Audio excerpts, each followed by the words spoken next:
It was from these slender indications, slender فضول indications علامات تھیں آف اسکالرشپ علم کی، اسکالرشپ کی، یہ میری فضیلت کی علامات تھیں دیٹ مسٹر ویلڈن ڈرو دا کنکلوژن کہ مسٹر ویلڈن ہیڈ ماسٹر نے یہ نتیجہ نکالا دیٹ آئی واز وردی، میں اس قابل تھا to pass into Harrow کہ مجھے ہیرو اسکول کے داخلہ ٹیسٹ میں پاس کر دیا جائے. یعنی اب یہ تنزیہ فکرہ ہے کہ جس میں وہ کہہ رہا ہے کہ میں نے جو کچھ لکھا یہ اس بات کی انڈیکیشن تھی کہ مجھے صرف ہیڈ ماسٹر جو مسٹر ویلڈن تھا وہی جج کر سکتا تھا، لہٰذا اس نے میری ان صلاحیتوں کو جو میرے اندر چھپی ہوئی تھیں ان کو مد نظر رکھا اور یہ فیصلہ کیا کہ اس کو ہیرو اسکول میں ایڈمیشن دے دیا جائے. اٹ شوڈ، اس سے یہ ظاہر ہوتا ہے، it was very much to his credit, اور یہ کریڈٹ ان کو جاتا ہے یعنی ہیڈ ماسٹر کو جاتا ہے. It showed that he was a man of capable, اس سے پتہ چلتا ہے ہی واز کہ جو ہیڈ ماسٹر صاحب تھے اے مین آف کیپیبل، وہ بڑے قابل انسان تھے. لکنگ بینیتھ دا سرفیس، کہ وہ سطح کے نیچے تک، تہ تک بات کو سمجھتے تھے. آف تھنگس، چیزوں کے، معاملات کی تہ تک جاتے تھے. A man not dependent upon paper manifestation, یعنی وہ ایک ایسے شخص تھے جو پیپر مینیفیسٹیشن، پیپر پر لکھی ہوئی چیزوں پر نہیں جاتے تھے، سوال کے جواب پر، رٹے رائے جواب پر نہیں جاتے تھے، بلکہ ان کو یہ پتہ چل گیا کہ یہ بچہ بڑا قابل ہے اور کل کو کسی اچھی پوسٹ پر جانے والا، لہٰذا وہ بڑے قابل انسان تھے. I have always had the greatest regard for ہم، میں ہمیشہ سے ان کا بڑا احترام کرتا ہوں. اب ان لائنز میں اس نے یہ بتایا ہے کہ میرا اس پیپر پر کچھ نہ لکھنا یہ میرے علم و فضل کی علامت تھی، میرے اسکالرشپ کی علامت تھی، اور اسی وجہ سے جو ہیڈ ماسٹر مسٹر ویلڈن تھے، چونکہ وہ سطحی انسان نہیں تھے، وہ ہر معاملے کی تہ میں جا کر دیکھتے تھے، تو انہوں نے بھی پیپر پر نہیں دیکھا، پیپر کی مینیفیسٹیشن کو نہیں دیکھا، بلکہ وہ تہ تک چلے گئے. انہوں نے میرا مائنڈ پڑھ لیا، انہوں نے میرا فیوچر پڑھ لیا، اور انہوں نے مجھے اس اسکول میں ایڈمیشن دے دیا تاکہ میں آگے بڑھ سکوں. In consequence of his decision, consequence نتیجہ، اسی نتیجے میں آف ہز ڈیسیژن، ان کے اس فیصلے کے نتیجے میں I was in due course, میں اپنے وقت پر پلیسڈ ان دا تھرڈ، مجھے تیسرے درجے میں رکھا گیا، اور lowest division of the fourth, یا فورتھ کے نچلے سے درجے میں لکھا گیا، چوتھے یا کم ترین جو ان کا تھا نچلے درجے کی کلاس تھی اس میں بھی انہیں تیسرے نمبر پر رکھا گیا. یعنی پہلے نمبر پر لائک اسٹوڈنٹس، دوسرے سیکشن میں ان سے کم لائک، تیسرے سیکشن میں ان سے کم لائک، چوتھے سیکشن میں جو سب سے زیادہ نالائق تھے، اور ان کے آگے پھر 3 سیکشن اور بنا دیے گئے، اور یہ اس سے بھی تیسرے درجے میں رکھا گیا، لویسٹ. اور باٹم یا سب سے نیچے، the names of new boys were printed in the school list، school list میں نئے لڑکوں کے نام لکھے جاتے تھے. in alphabetical order، حروف تہجی کی ترتیب سے. and as my correct name Spencer Churchill، چونکہ میرا اصلی پورا نام اسپینسر چرچل تھا، began with an S، اور یہ نام اسپینسر ایس سے شروع ہوتا تھا.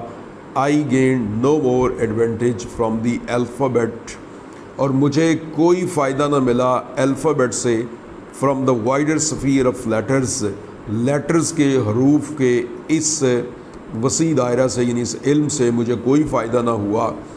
I was in fact only 2 from the bottom of the whole school، پورے اسکول میں مجھ سے نیچے صرف 2 لڑکے تھے.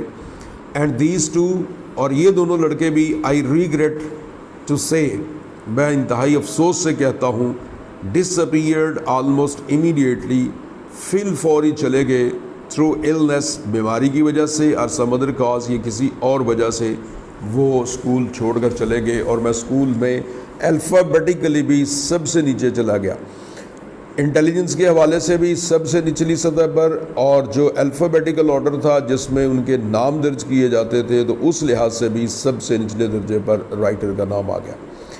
اب اس لائنز میں ان لائنز میں رائٹر نے اسی واقعے کو بتایا ہے کہ میں چونکہ مجھے وہ جو 4th سیکشن تھا اس کے بھی 3 درجے میں رکھا گیا، اور یہ رواج تھا کہ جو لڑکوں کے نام ہیں وہ الفابیٹیکل آرڈر میں لکھے جاتے تھے، اور سپینسر چرچل اس کا فل نیم تھا، تو سپینسر ایس سے سٹارٹ ہوتا ہے، تو یہ ایس والے نچلے خانے میں تھا، مے بی اس سے اگلے زیڈ والے ہوں، تو وہ کسی 2 لڑکے تھے جو بیماری کی وجہ سے یا کسی اور وجہ سے چھوڑ گئے، اور جو رائٹر ہے یہ سب سے نچلے درجے میں چلا گیا، الفابیٹیکلی بھی اور ذہانت کے لحاظ سے بھی۔ I continued in this unpretentious situation. unpretentious معمول کے مطابق، میں نے اس معمول کے مطابق صورتحال کو جاری رکھا for nearly a year، پورے سال تک، یعنی یہ جو صورتحال تھی میری اس میں نچلے درجے کی جو اہمیت تھی، میں نے 1 سال تک اس کو کنٹینیو کیا۔ however by being so long in the lowest form، اتنے زیادہ نچلے طبقے میں رہنے کے بعد I gained an immense advantage، مجھے بہت زیادہ فائدہ ہوا over the cleverer boys، ذہین لڑکوں پر۔ they all went on to learn Latin and Greek، وہ جو ذہین لڑکے تھے وہ لاطینی اور یونانی زبان کو سیکھتے تھے، and splendid things like that، اور اس طرح کی اور شاندار باتوں کو وہ سیکھتے تھے۔ such dunces، ڈنس بدھو کو کہتے ہیں، اجڑ کو کہتے ہیں، اور کہتا ہے کہ جو we were considered such dunces، but I was taught English، مجھے انگلش پڑھائی گئی۔ we were considered such dunces، ہمیں ایسے بدھو سمجھا جاتا تھا that we could learn only English، کہ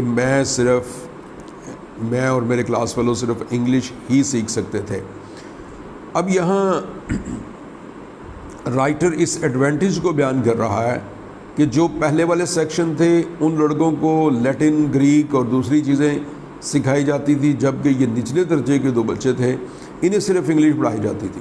تو کہتے ہیں مجھے یہ ایڈوانٹیج ملا کہ وہ جو سبجیکٹس تھے لیٹن اور گریک وغیرہ ان کو تو میں پہلے ہی پسند نہیں کرتا تھا، اور یہ جو انگلش ہے اس میں مجھے انٹرسٹ تھی، لہٰذا میری انٹرسٹ کے مطابق مجھے پڑھایا گیا، جو میں چاہتا تھا وہی میں پڑھ رہا تھا۔ یہ فائدہ مجھے ان لڑکوں پر حاصل تھا جو اپنے آپ کو ذہین یا لائک اسٹوڈنٹ سمجھتے تھے۔ Mr Somerville a most delightful man, Mr Somerville ایک بہت ہی ڈیلائٹفل مزیدار انسان تھے۔ To whom my debt is great, جن کا میں احسان مند ہوں، مائی ڈیٹ از گریٹ بہت بڑا، میں ان کا ممنون ہوں۔ Was charge with the duty, charge with in کے ذمہ لگایا گیا، ڈیوٹی یہ کام آف ٹیچنگ دا اسٹیوپڈسٹ احمق ترین، نالائق ترین بچوں کو، the most disregarded thing سب سے گھٹیا چیز، namely to write mere English, صرف انگلش انہیں لکھنا سکھایا گیا۔ یعنی یہی وہ جو آج ہماری صورتحال ہے کہ اپنی زبان کو ہم بھی اہمیت اور ترجیح نہیں دیتے، تو وہاں پر اس دور میں انگلش کو بھی چونکہ ایک نیٹو لینگویج کے طور پر اتنی اہمیت نہیں دی جاتی تھی، تو رائٹر کہتا ہے لیکن جو مسٹر سمرویل ہیں وہ اس کے فیورٹ ٹیچر ہیں، اور وہ زور دیتے تھے اس بات پر کہ وہ انگلش کو لکھیں، اور اچھے انداز میں، ہنس مکھ ٹیچر تھے، اچھے انداز میں وہ ان کو سکھاتے تھے۔ He taught it, he knew how to do it, اور وہ جانتے تھے کیسے پڑھایا جاتا ہے، پڑھانا جانتے تھے۔ He taught it as no one else has ever taught it, اور انہوں نے ہمیں ایسے پڑھایا جیسے کبھی کسی نے نہیں پڑھایا تھا۔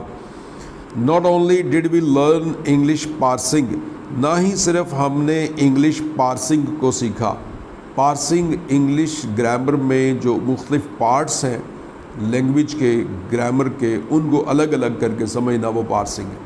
تو کہتے ہیں نہ صرف ہم نے ان سے انگلش پارسنگ سیکھی، but we also practised continually, بلکہ مسلسل ہم پریکٹس کرتے تھے انگلش انالیسس، انگلش کا تجزیہ کرتے تھے، زبان کا تجزیہ کرتے تھے۔ Mr Somerville had a system of his own, ان کا پڑھانے کا ایک اپنا انداز تھا۔ یہاں ان لائنز میں رائٹر اپنے انگلش کے ٹیچر مسٹر سمرویل کی تعریف کرتے ہوئے اور ان کو خراج تحسین پیش کرتے ہوئے کہتا ہے کہ اگرچہ ہم نالائق تھے لیکن ہمارے ٹیچر بہت لائق تھے، اور انہوں نے ہمیں اتنے اچھے انداز میں پڑھایا کہ شاید ان جیسا کوئی اور نہ پڑھا سکے۔ ہی ٹوک اے فیئرلی لانگ سینٹینس، وہ ایک لمبا سا فقرہ لیتے، broke it up into its components, اس کو اس کے مختلف پارٹس میں کمپوننٹس پارٹس میں تقسیم کرتے by means of black red blue and green inks. وہ سیاہ سرخ نیلی اور سبز سیاہی سے وہ لکھتے subject verb object relative clauses conditional clauses conjunctive and disjunctive clauses. اب یہ جو گرامیٹیکل پارٹس ہیں ان کو الگ الگ لکھتے. اگر کوئی ناؤن ہے تو اس کو کسی اور کلر سے، پروناؤن ہے تو اس کو کسی اور کلر سے، اگر وہ کنجنکٹیو کلاس ہے تو کسی اور کلر سے، اگر وہ کوئی اور پارٹ ہے گرامر کا تو اس کو کسی اور کلر سے، تاکہ اسٹوڈنٹس کو یہ یاد کرنے میں آسانی ہو. Each head its colour and its bracket. ہر پارٹ کے اس لمبے حصے کے مختلف پارٹ میں سے ہر پارٹ کے ایک اپنا کلر تھا اور اس کی اپنی بریکٹس تھیں. It was a kind of drill. اور یہ ہماری ایک مشق ہوتی تھی، ہماری ایک ایکسرسائز ہوتی تھی daily. We did almost daily, اور ہم تقریباً اسے روزمرہ کی بنیاد پر کرتے تھے. As I remained in the third 3 times. اور میں 3 دفعہ اس درجے میں رہا. As long as any one else I had 3 times as much of it. تو مجھے اس پر 3 گنا زیادہ فائدہ بھی ہوا. اب یہاں اس فکرے سے یہ سمجھ آ رہی ہے کہ جو رائٹر ہے وہ اتنا نالائق تھا کہ اس کلاس میں بھی اسے شاید 3 سال لگانے پڑے، یا 3 جو اس کے جو ڈیوریشن تھی، جو اس کی ٹرم تھی، تو وہ اس کو 3 دفعہ اس کو ریپیٹ کرنا پڑا، جس کی وجہ سے اس کی پریکٹس اور ہوگی. اور دوسرے نمبر پر جب دوسری دفعہ کیا تو جو لڑکے تھے وہ پہلی دفعہ کر رہے تھے، اور یہ ڈبلنگ میں تھا. جب وہ اگلی کلاس میں لڑکے پہلی دفعہ پریکٹس کر رہے تھے تو یہ اس وقت تیسری دفعہ کر رہا تھا. لہٰذا اس سے ایک سپیریارٹی دوسرے لڑکوں پر ہوگی اور اس میں کانفیڈنس زیادہ ہو گیا. I learned it thoroughly. میں نے مکمل طور پر اس انگلش گرامر کو سیکھ لیا. This I got into my bones. یہاں تک کہ یہ میرے خون میں چلی گئی. دی اسینشل اسٹرکچر، لازمی اسٹرکچر، یہ ساخت of the ordinary British sentence, برطانیہ کی زبان کے عام فقرات کے جو اسٹرکچر تھا وہ میرے خون میں چلا گیا، میری ہڈیوں میں رچ بس گیا. وچ از اے نوبل تھنگ، جو بڑی اچھی بات ہے.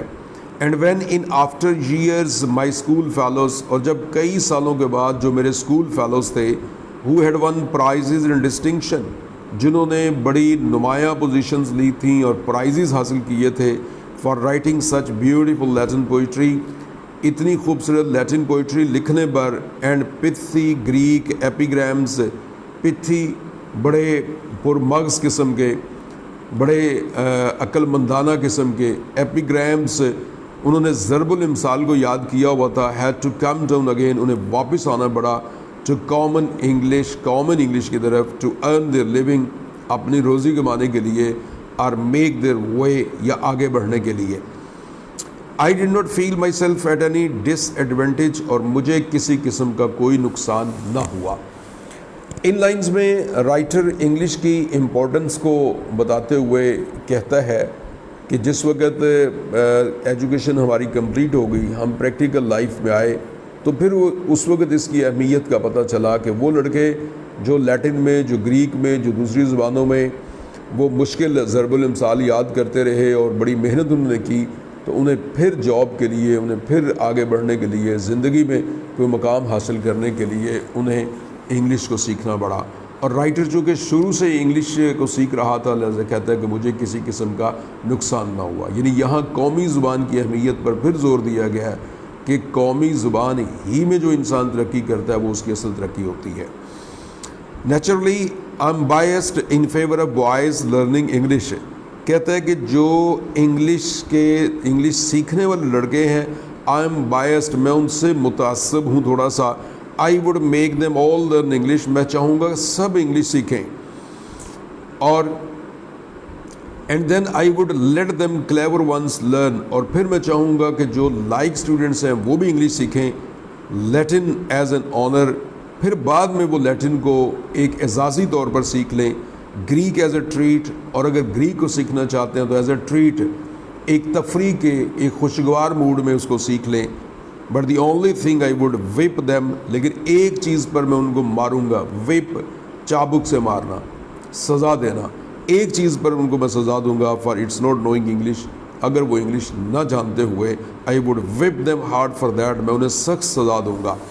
اب یہ اپنے ایک ذاتی خیالات کا اظہار کرتے ہوئے رائٹر کہتا ہے کہ میری یہ ایک ول ہے، ایک خواہش ہے کہ جو لڑکے بہت زیادہ وہ کلیور ہیں، بہت زیادہ لائق ہیں، فائق ہیں، ان پر بھی میں پابندی لگاؤں گا کہ وہ انگلش کو سیکھیں۔ اگر وہ لیٹن کو، گریک کو سیکھنا چاہتے ہیں تو سیکنڈ لینگویج کے طور پر اسے ضرور سیکھیں، اپنی انٹرسٹ کے لیے ضرور سیکھیں، اپنے فری ٹائم میں، لائر ٹائم میں ان کو استعمال کرنے کے لیے ضرور سیکھیں، لیکن اپنے پرماننٹ سورس آف پروموشن کے لیے، سورس آف ارننگ کے لیے وہ انگلش ہی کو سیکھیں۔ اور اگر وہ انگلش کو ترجیح نہیں دیں گے تو پھر میں ان کے ساتھ سختی سے پیش آؤں گا۔ اور یہی اس کی کنکلوڈنگ لائنز اس کی اس اپنی قومی زبان سے محبت کو ظاہر کرتی ہیں۔ یعنی دوسری زبان سیکھنا کوئی برا نہیں، دوسری زبان سیکھنا کوئی گناہ نہیں ہے، لیکن اس زبان کو جو نیٹو لینگویج ہے اس کو ترجیح دی جائے، اور جو سیکنڈ لینگویج ہے اس کو شوق کے طور پر ضرور سیکھا جائے، مگر اسی کو اوڑھنا بچھونا بنانا یہ مناسب نہیں ہے۔